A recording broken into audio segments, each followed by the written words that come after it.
Hello, MotoAmerica fans. Welcome to this latest edition of Off Track with Carruthers and Bice. I am Sean Bice, and I'm joined by our communications manager, Paul Carruthers. And we, Paul, are at the Circuit of the Americas in Austin, Texas for the penultimate round. I know we don't like to use that word because it gets confused, but it is the second to the last round of our series. And we're joined by PJ Jacobsen, who is in the thick of things in the Supersport Championship right now. Just 25 points out, one win out of the lead, the tie for the lead with Mathew Scholtz, who we had on a recent podcast. So we needed to get PJ on because, you know, not that we're going to get political here, but we make sure we have equal time for both parties. And we have PJ representing his party, Rahal, Ducati, Moto on the Ducati Panigale V2. Welcome, PJ. Yeah, thank you guys for having me on here. I watch a lot of your podcasts, so it's you're a good boy. Cool.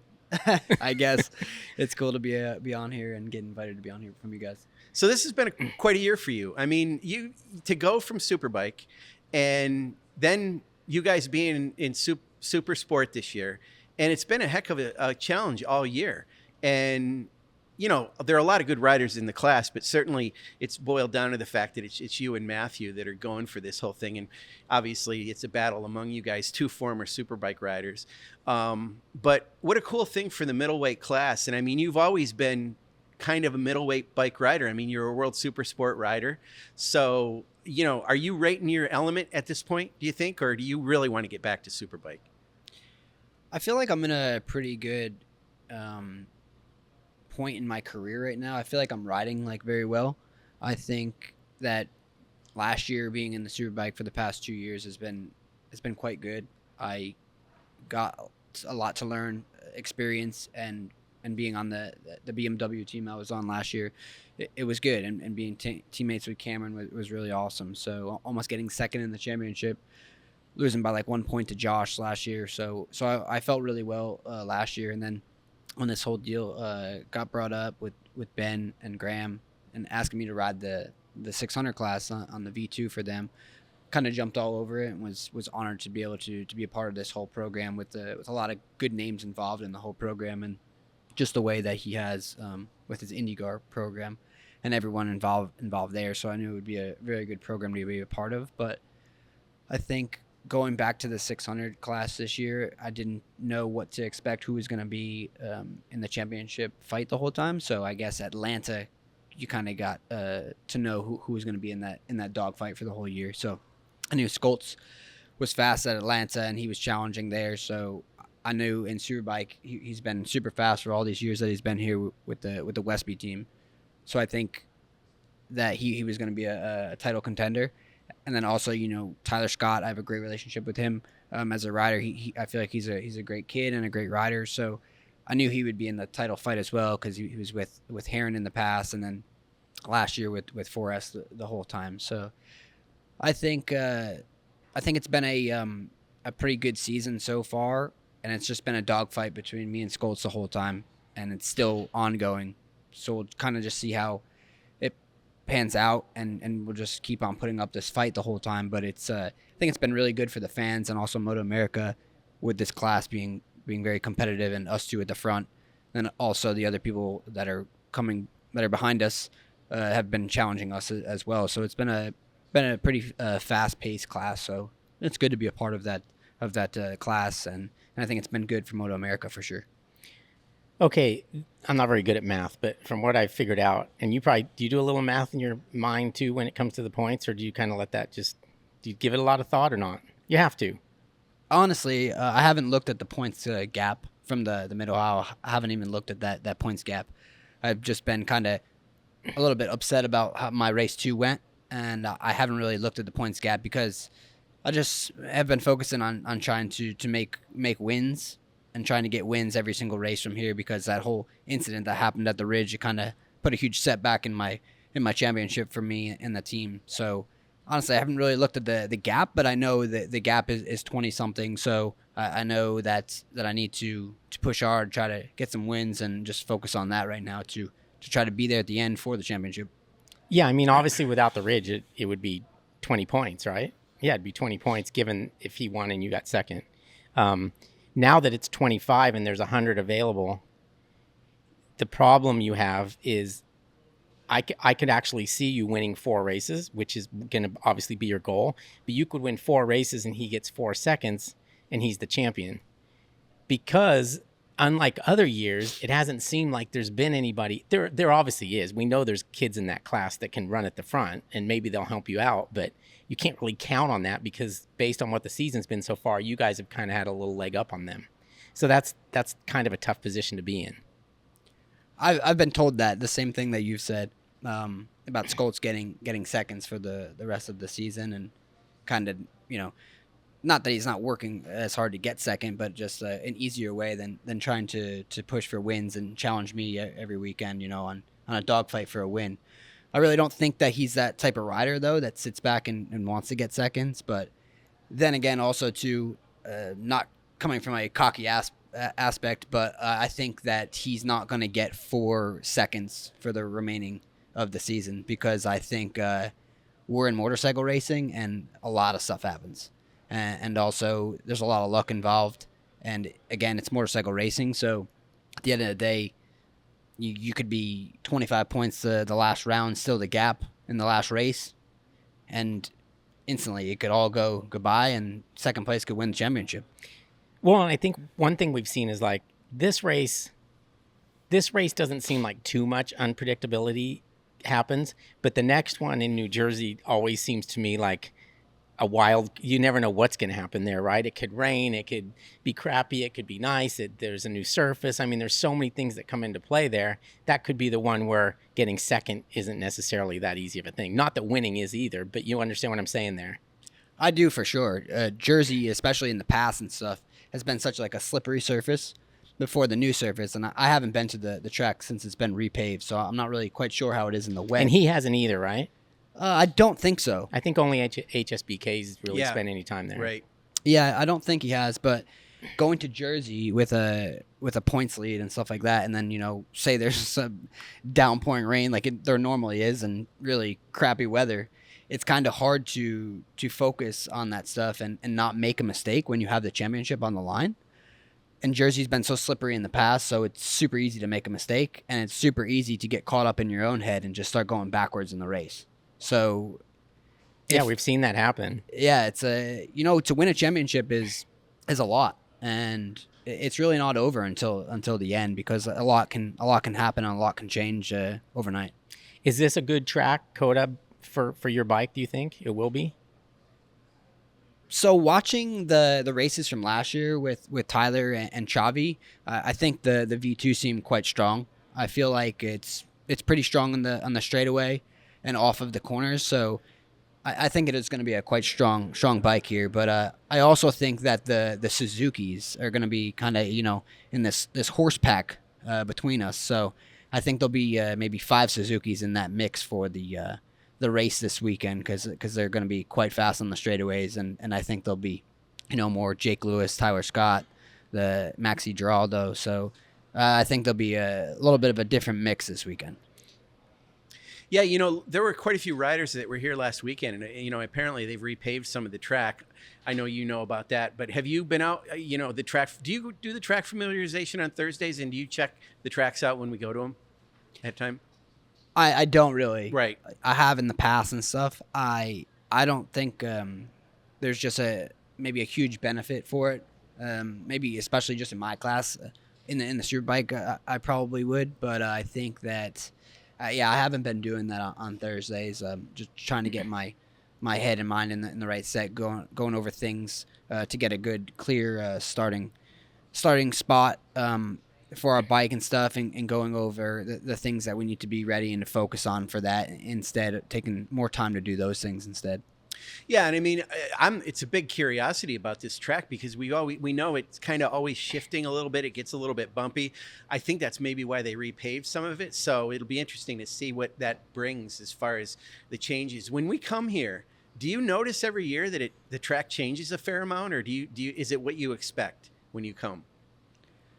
I don't know. I haven't really rode at this track too much, right? So I wouldn't really know how to answer that question too much. But I did hear that parts of the track got repaved in some sections. So yeah, I'm not really sure to answer that question. Yeah, they always talk about it changing a little bit. It's interesting. Mathew had said his bike, he actually is pretty happy with the speed in his bike. He says, the roll speed through the corners is important for them. He doesn't get to jump out of the corner that the Suzuki does or the Ducati. And he was talking about how this track has a couple turns where they, obviously turn one, but a couple others where it comes back on itself a little bit. And it's pretty important if you got some torque to be able to jump out of that corner. And you've definitely got that with that bike. So is that something that you feel when you're at a track where you can use that jumping out of the corner, it's to your advantage? Why did he say that he was going to struggle at this track? Or? No, he acted a little bit like it wasn't his favorite track, PJ, but he's won here before on a superbike on a Yamaha. I mean, I know it's not an R6, but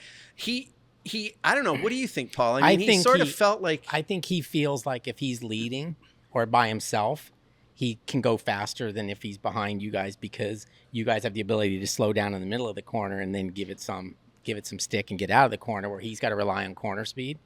That's kind of what I took from it, but I didn't really get any indication whether he thought this would be good or not. I think he said it was overall, it would be fine. Yeah, some people kind of think it's a Ducati track, whether it's Superbike or Supersport, and obviously, what you've said about those guys being here in the past on the Ducati, but it seems like with the torque that those Ducatis have, those V engines, it is a little bit of an advantage coming out of the corners anyway, because there's not a lot of roll speed. But you are kind of a classic Supersport. You've ridden 250s, 125s. You're kind of a lot about corner speed and rolling through a corner. Do you do that on the Ducati? Yeah, I feel like I have a lot of corner speed on the Ducati, on the V2.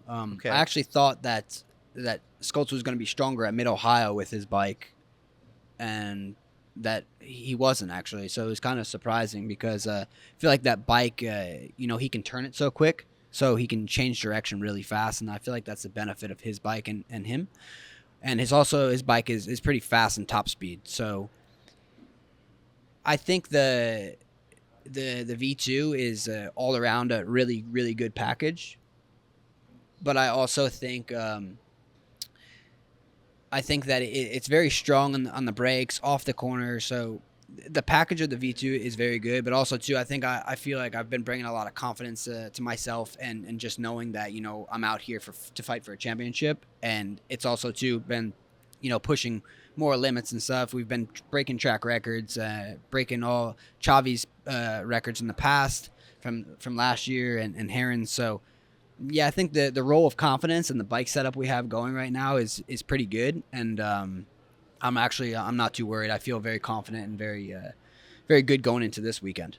Yeah, and to your point, you did set a new track record at Mid-Ohio, which I know we hadn't been going back there, but one of the things we found is, Garrett Gerloff had some from years ago on it was a different Supersport bike then, but it has been happening this year quite a bit. At the beginning of the year, when maybe when you realized who the riders were and it was going to be Mathew or whoever, and did you anticipate it was going to come down to this, or did you think maybe, because Tyler Scott hasn't had the year that I think we would have hoped that he'd have, and certainly he would hope. I expected him to be up there a little bit more. Is this the way you thought it was going to happen, or is it a little bit of a surprise to you? Going back from last year, I thought Tyler would actually be the main competition, because he's been so strong in the past 2 years. So I don't know really what's going on over there, what happened to him this year, but I know they're trying, and he's a great rider. So I know that these last 2 rounds he'll definitely be up there. But then once Scholtz started winning races and stuff, and then kept that string of race wins going and stuff like that, I was like, okay, I guess it's going to be me and Scholtz for the remainder of the season battling out. And if it's just 1 and 2 every single weekend, it's going to come down to the championship like that, because nobody's between us, so nobody's really separating the points, and that gets hard in a championship like we're battling for, because if you're 1-2 every weekend, one mechanical, DNF, takeout, anything like that, completely just puts a huge gap into it, and it's hard to get that gap back. So yeah, now it's me and him on the line for this championship, coming down to these last 2 races. But again, it's like anything. It's motorcycle racing, and I've been around it so long. It's pretty crazy on how things can change so quickly. So we asked Mathew this question. I want to ask you about it. The crash at Mid-Ohio because of the oil. So I always kind of wonder this. I never asked this the right way, but did you expect that? No, you didn't. But, you came back around and all of a sudden you guys both went down. What was your immediate reaction in that? Did you realize it had been some oil on the track and, then it rained. Of course, we had some time to get back into it. But what goes through your mind when something like that happens, especially at this point in the season? Well, it was just a strange crash because he took the front and basically right behind him. Once he crashed, I went down immediately as well. And then kind of on the video, you see Jake a little bit have some movement too. So that kind of let me know that something was down because you can't have 2 to almost 3 riders just crash right away. Like we're not just going to tuck the front, just like that behind each other. So I feel like there was some oil down, and I feel like they got it cleaned up and they made us run at whatever time, 5:30, 6 o'clock at night, and they got our race in. And that race too, when we got back to the pits and everything happened, I didn't even think I was going to get back on the grid because our bikes were both destroyed. But when we got that race together at the end, that was a huge race for me. But Scholtz pulled through and he got second, but he was really struggling in that race. And I had some confidence and felt really good, and I knew that was could have been a good turning point to the championship when he was rolling around in 4th and 5th for that whole race in the beginning. Okay, so I asked Mathew this. I'm going to ask you this too. I'm going to bring up 3 examples. So 2 years ago at Daytona when Richie Escalante went out of that race. You were in that race as well. It was a racing move. Then was it Ridge? It was Ridge where it happened where Mathew came up the inside of you.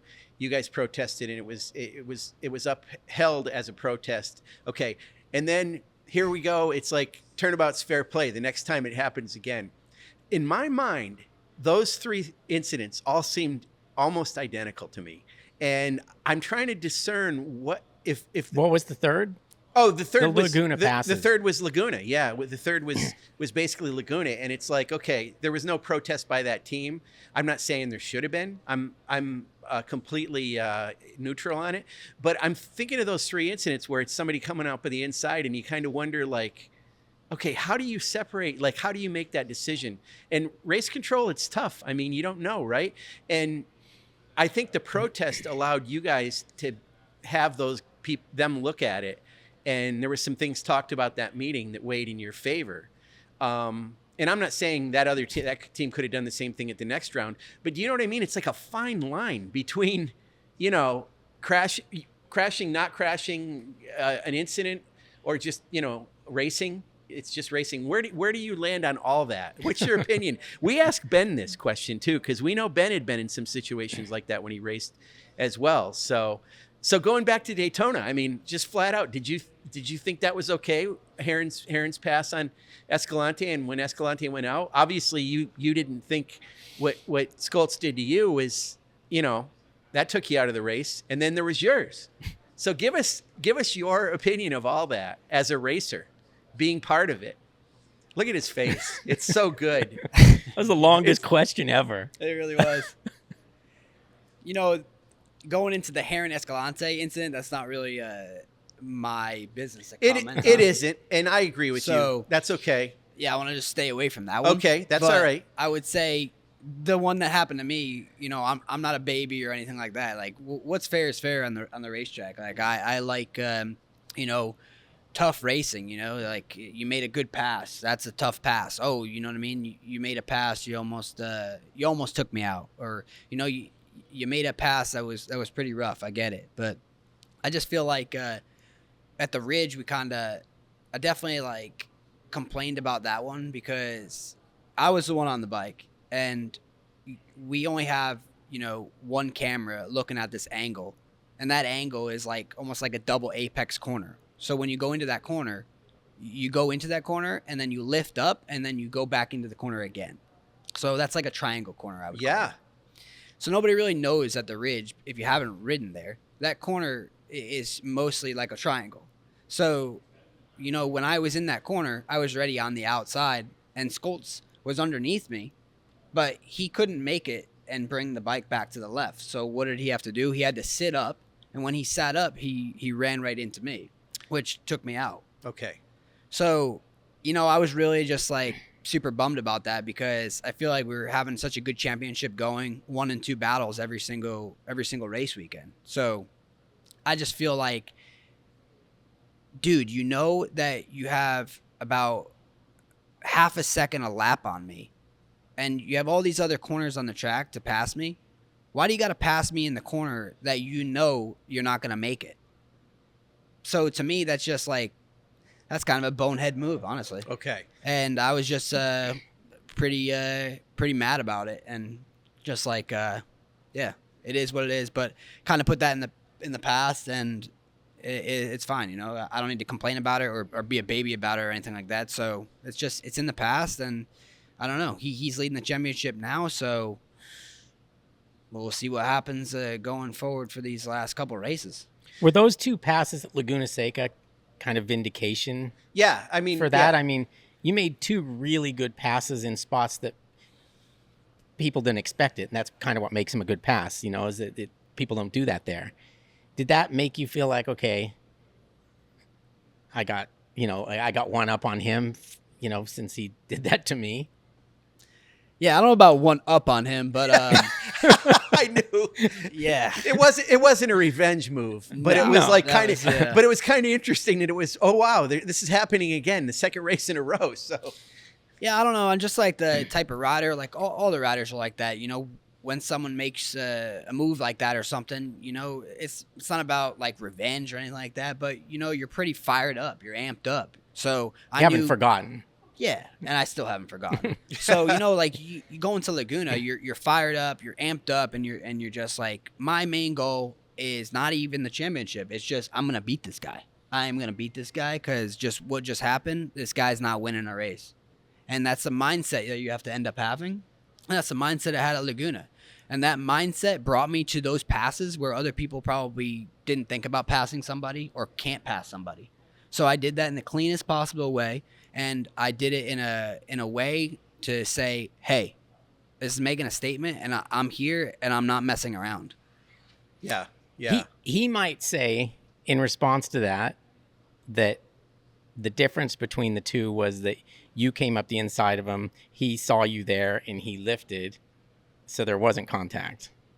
That he could have leaned in and had a similar situation to what we had at the Ridge and then at Daytona, whenever that was, a couple years ago.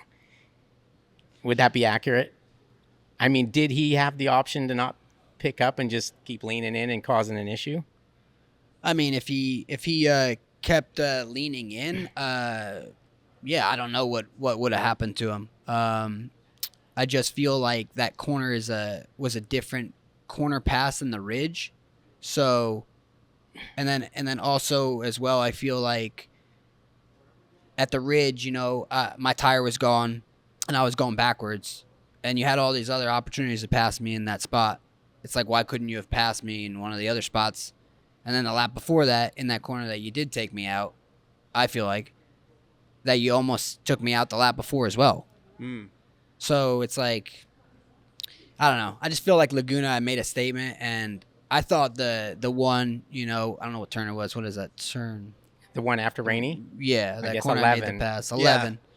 Yeah. I feel like that was a really good pass. And, I was standing on the rear brake and making sure that I was set in there, set on my line. And yeah, I was making sure that he couldn't turn in. And what he didn't, he knew I was there. So he sat up a little bit, and that was it. And it was also the result of like a very good drive out of the Rainey curve, right? I mean, you had that set up that way, right? You had to get that drive so that you could commit to that pass. Yeah, for sure. Like when you end up, studying somebody and you're sitting behind them for a whole race, you can see where their weak points are and their strong points. And that was one of his weak points the whole entire race. So the race in race 1, the weak point was going under the bridge, and I ended up passing him there. So he's smart as well. And in race 2, he had that blocked off. And also, too, is like, why am I going to pass you in the same spot I did in race 1? Because you already know I'm going to try to pass there. Right. So let's try to make a pass where you don't know I'm going to make a pass. So when you think, oh, hey, I have the corkscrew, everything else, there's no way he can pass me going forward from here. But you know what? There is. That's a good point. That's really good. Okay, so the fact that he you have to win 4 I races. feel like this is just getting heated about Scholtz for no reason. No. It's just I'm just kidding. People like this stuff, yeah, right? and it is the rivalry. We are trying to build that up. So PJ. listen to me for a second. Like, okay, so you have to win, and if he gets second, you're screwed. So if you're, and I don't know how this works. In my mind, this works. Like I could try this, but like if you're leading and he's in second and third and fourth are behind him, or a little off the back. I mean, would there be such a thing as you trying to slow the pace a little bit to let other guys come back to join the fight? Because that's something I would think about doing if I was in your position. Paul, you can't give out my race strategies and stuff right now. That's not what we're talking about on this podcast. But it's true, right? I mean, those are the kinds of things that could. I mean, it happens a lot in Supercross, for example. I mean, if a guy is going 1-2 every single race weekend, I mean, someone else, obviously, you need other people to get involved and be there and stuff like that. And, well, you'll hope that they can run the pace that you're running, But then sometimes you don't have that option, so you got to go 1-2 in a heated battle with your competition. And I don't know, you just can do the best job you can, and that's the end result of it all. So racing is a tough sport. It's mentally tough. It's crazy, and anything can happen. So, and there's money on the line. Yeah, and there's money on the line to pay the bills that you gotta to live your life. Yeah. But yeah. And Scholtz don't pay my bills. Right. Hey, so I'm not trying to change the subject because you want us to change the subject, but I'm going to change the subject because I want to get this in. This is completely something different, PJ. So you have. One thing I admire about you is you work with a lot of kids. You're always trying to help kids get better at riding. And we haven't talked about this off camera or out of the podcast, and I don't even know where you're at on this, but I want to ask you about the Talent Cup that we have next year. So we're not going to have Junior Cup anymore. We're going to have this Moto 3-like Talent Cup with these bikes that are more proper GP bikes. You raced in USGPRU. You know what that's all about. Probably that's given you the prowess as a racer that what you are now. But with you working with younger kids, do you have any thoughts about that Talent Cup and what's going to happen and how that's going to change next year compared to the Junior Cup, which was production bikes? Do you have any opinion on any of that? I hope that more parents' kids get involved in that class, and I hope it. We have a lot of talent in the U.S. Hopefully that brings it to an affordable thing where parents and kids can both get involved, and the class is great. And then hopefully that class can bring enough talent and develop them to go on to the next class, because that's the thing. So my whole outlook of that whole program and stuff like that is, when I'm 40 years old, I'm done racing. I'm retired. But those kids that are in the class now that are starting, at that point, they should be in Superbike. So we have to make sure that we keep making paths for those kids to take the next attack ride, the next Rahal ride, Strack ride, or Ducati, the Ducati team. We have to make sure that those kids from that class eventually can keep progressing and stuff like that, because that's what ends up filling our grids and makes it for Superbike in the future. And that's what I've always said. So I think it's great, and hopefully that kids and parents can get in that class, and then there's a spot for them after that to keep progressing from that class, that the winner of the championship or the top 3, where they can have a future and see that.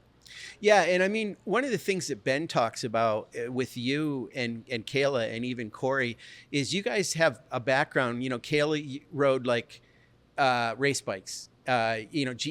Race bikes, not production bikes turned into race bikes. You did that, like we say in USGP. Corey was in the rookies, Red Bull rookies. So all you guys kind of have that background on being on sort of GP-like bikes, a way to put that. And that's what he saw in you with your talent. Do you credit what you did back then for where you're at today?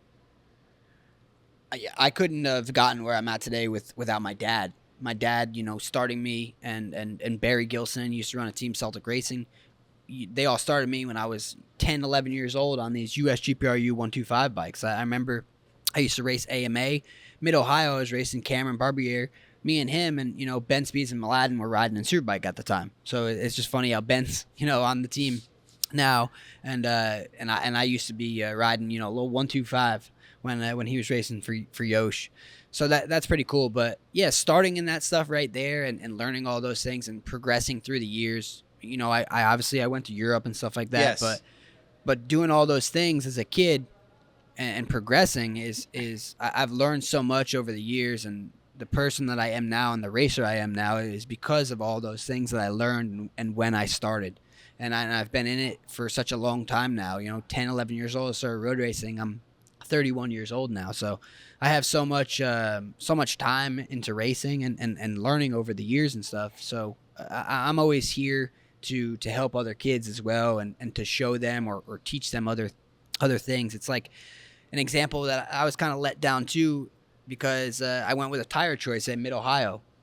Okay, the first day we did the race, and I went with slicks, and Kayla went with slicks because she follows a lot of the things I do, and I talked to her a lot about some things. Ben helps her a lot, but I also help her too with some things. But I feel like she relies on me for a lot of decisions made on the team. Like she'll look at my tire choice and be like, "Oh, hey, what's PJ running?" And she ends up going with what I'm doing. So I was kind of let down because I went with a zero front on Sunday at Mid-Ohio, and my tire completely shagged with the 2 laps to go. I ended up getting 4th, so I was super bummed about that and the whole championship points. But I felt like I kind of let Kayla down too, because she had that same thing happen to her, and she went backwards in the race, and she had a great, strong race pace all weekend. So she ended up going with the same tire choice I had. So I kind of felt like a disappointment to her, because she was kind of, banking off of me on making a right call, right decision on the way to go for the race. So that was another kind of letdown for me on Sunday's race, to just see her disappointed and not give her a good result because of the decision that I made. Wow, that's a tough thing to deal with. You got to deal with enough of your own decisions that you make, and now you're like at somebody else. It's like being in a race with your kid. That's pretty tough. But Yeah. has tire wear been an issue for the Ducati this year on certain tracks? I mean, I didn't realize I should have realized that's why you were having trouble at Ridge, and that Mathew was going faster than you. It's because your tire was gone. Have you had that happen at a fair number of races this year? Some of the racetracks, we've kind of gone through some tires where the last couple of laps were getting quite difficult, and it seems like just Mathew had a bit more pace there because he was making his tire last, with that R6 being a bit easier and not tearing up the tire as much. So there was like two or three races, I think, at the start of the season where he was winning all those races, where at the end I just didn't have much because our tire was kind of gone. And then after that, I don't know if it's because we got a bit more settings better, or just the tracks with the bike that the tire was lasting more. But Mid-Ohio, I went with a zero for the first time ever. I was riding it Thursday on that whole test day that we had. I had no problems in it, and then we kind of got surprised on Sunday with that race, and it kind of threw a big points gap to us. And but other than that, the rear tire has been great, and I think that we should be pretty strong here in Jersey with our tire choices and be pretty strong throughout the whole entire race. That's good. I got one more. Sorry. Well, I want to Paul talk. asks no questions. It's just you asking questions. I just do that. Well, I asked the ones that made you mad. Plus, Paul just wants to get me mad. Well, so at Mid-Ohio, you guys had a press conference, and you announced that you guys, all three of the riders, are back next year.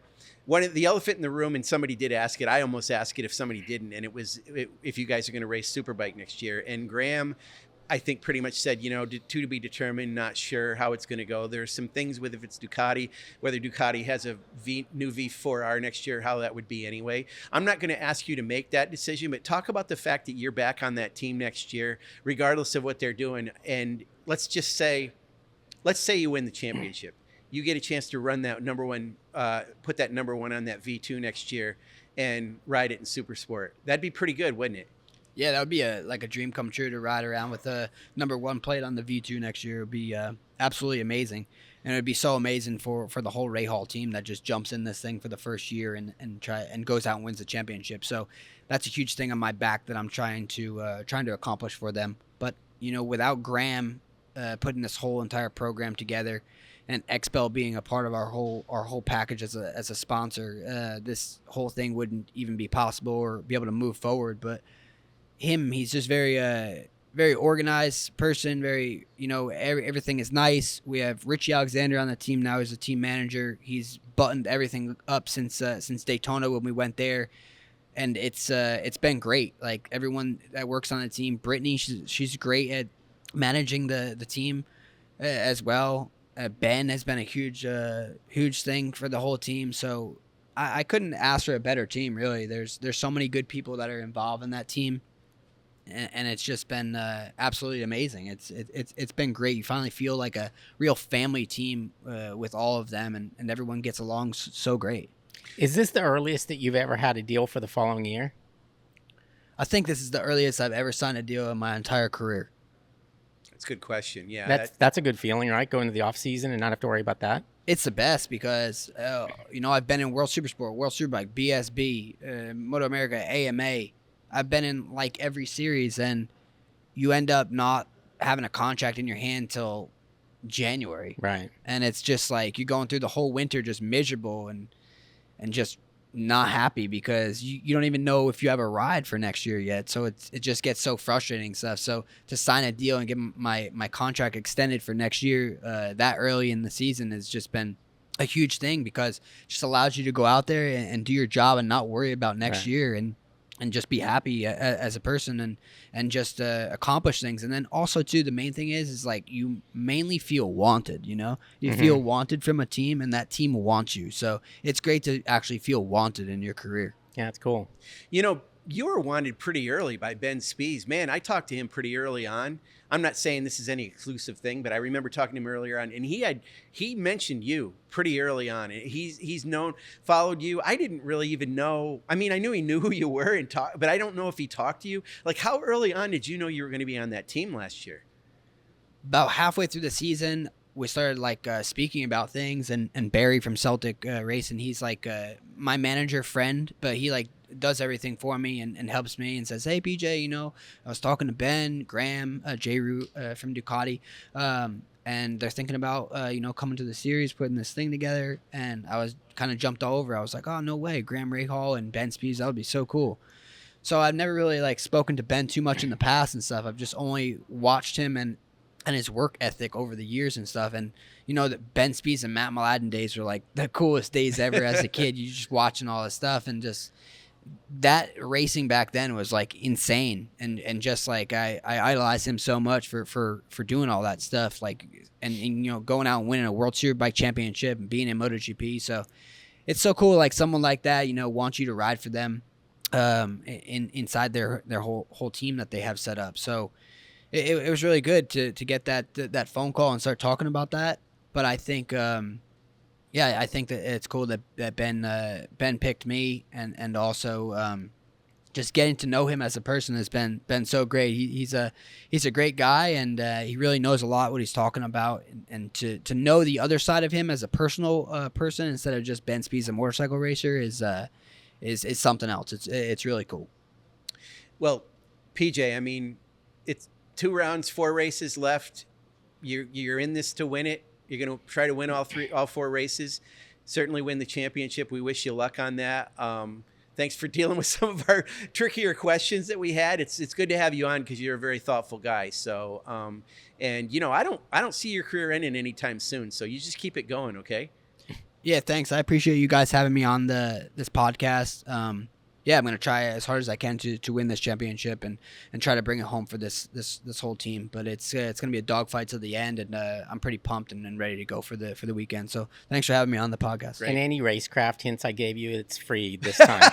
But like next year, we might have to talk about some, Yeah, exactly. Good luck. Thank you. Yeah, and for you guys out there, if you're seeing this podcast either before or during this weekend at COTA, make sure that if you're not here, and you should be, then for sure get Live Plus and watch, all the practices. Well, most of the practices, all the qualifying and the races, and you get to see this magnificent battle in Supersport as well as the other classes that we've got going here. And thanks for watching us. See ya.